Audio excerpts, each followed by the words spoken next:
Hi, I'm Cliff Ruddle, and I'm really happy to be with you today and spend a little bit of time learning more about endodontics together. I'm really enthusiastic to speak with you a little bit today about the new WaveOne Gold. I say new because it has replaced WaveOne, its predecessor. Notice that we have different colors on the handle corresponding to the ISO D0 tip diameters. We also can see at the bottom slide the tapers with the files associated with their terminal extent.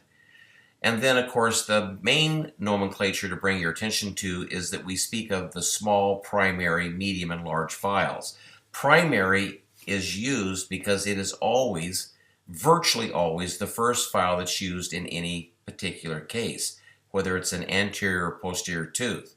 I'll talk to you a little bit later when we might use either the small or the medium or the large. But primary is the first file used.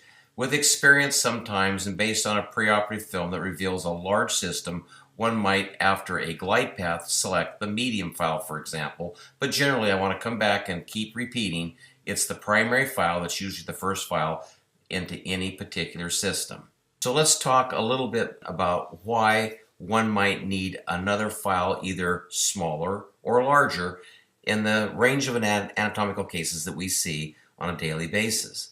The assumption here is we have a smooth, reproducible glide path and the canal has been secured.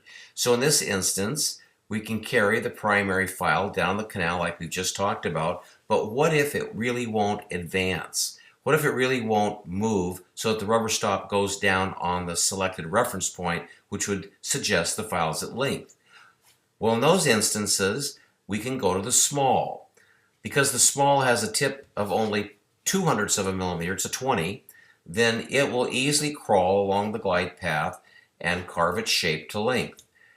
Now, what's important here is there is a yellow endoactivator tip that can go into these smaller shapes to agitate effectively. Also, it's important to note that there is a matching master cone that fits the yellow file. And so you could use this as a standalone only file that achieves length, especially when the roots are narrow and long. That might be the single sole file that's taken to length. On the other hand, you can think of it as a bridge file, because if you have more root bulk and form, then you can use this bridge file to get back to the primary, and this time the primary will go to length. Okay. What if the primary file goes to length easily? You withdraw it. There's no debris on its flutes. You grab a 2502 nickel titanium gauging file, and it also is loose at length.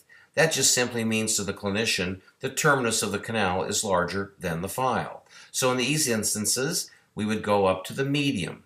That's a 3506. So the tip, the D0 diameter is 35, and its taper is 6%.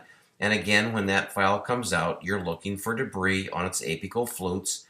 Alternatively, you can gauge with a nickel titanium 3502. But remember, when we start to get up over size 30, even in the world of nickel titanium, the instruments become a little bit stiff.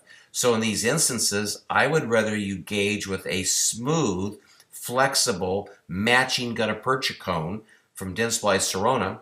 That's those new cones I was speaking about that have superior sizing and formulation, and slide it in. And if it gets to length, well, then you can pretty much be certain that that's their terminal diameter. And you would use this method on and so forth to see if you want to go to the large or not in those instances where there is a big system with a big apical diameter. Until next time, great success.